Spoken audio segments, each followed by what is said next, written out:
আমরা আমাদের ভুলকে বুঝতে পারি অথবা পারি না, এরকম একটা বিষয় নিজেদের কাছে মনে হয়। তারপরে আমরা কাউকে নির্বাচিত করি, কেউ সাধু, কেউ নাস্তিক, হ্যাঁ, কেউ ধর্মভীরু বা কেউ ধর্ম মানে না, কেউ ধর্ম মানে। এরকম কিছু মানুষকে আমরা নিজেদের ভিতরে নির্বাচিত করে থাকি।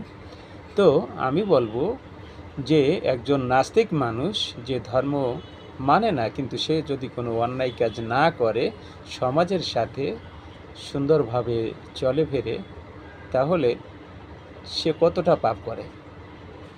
অথবা যিনি ধর্মীয় পোশাকে চলেন বা ধর্মীয় কাজ করেন, তিনি যদি ধর্মের পাশাপাশি অন্যায় কাজের সাথে, বড় ধরনের অন্যায় কাজের সাথে লিপ্ত থাকেন, তাহলে নাস্তিক এবং একজন ধার্মিকের মধ্যে কে সবচাইতে উত্তম, আপনারা কমেন্ট বক্সে লিখতে পারেন।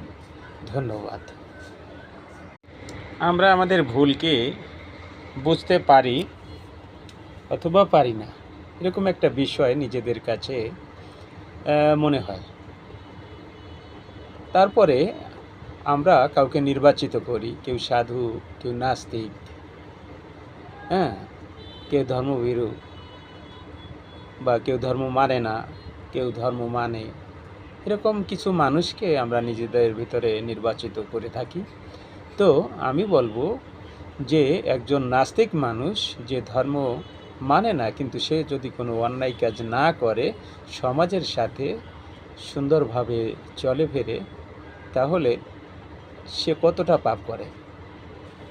অথবা যিনি ধর্মীয় পোশাকে চলেন বা ধর্মীয় কাজ করেন, তিনি যদি ধর্মের পাশাপাশি অন্যায় কাজের সাথে, বড় ধরনের অন্যায় কাজের সাথে লিপ্ত থাকেন, তাহলে নাস্তিক এবং একজন ধার্মিকের মধ্যে কে সবচাইতে উত্তম, আপনারা কমেন্ট বক্সে লিখতে পারেন।